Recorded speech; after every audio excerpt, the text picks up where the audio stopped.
But the rich pay the taxes. Why should I worry? That's where we're fooling ourselves.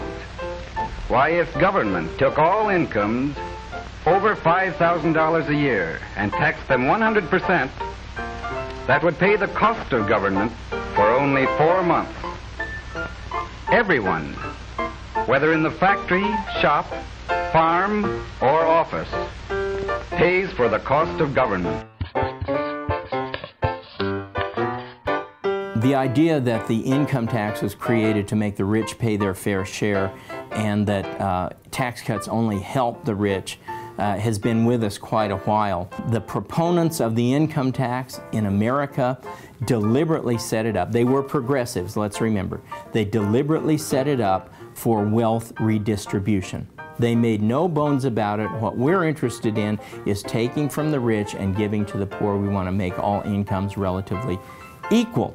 One congressman said it's going to be a bright day, the birds are going to sing, the sky's going to be bluer after the income tax. Now, I don't think there's an American alive on April 15th who thinks that the birds are singing better, that the skies are bluer because they just paid their taxes. The government has no money of its own, except what it takes directly and indirectly in levies and taxes from every pay envelope. Now, what about tax cuts? Do tax cuts only benefit the rich?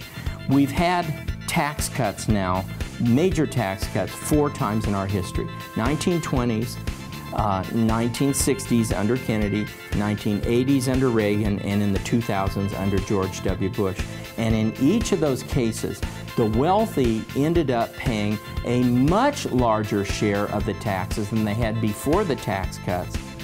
And the middle class and lower classes ended up paying a lower share of the total tax burden than before the tax cuts.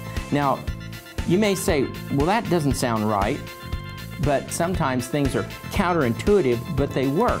And the fact is that every time we cut taxes on the rich, the poor and middle class are better off because their tax burdens fall. The rich pay more. Why do they pay more? Because now they have more money to invest.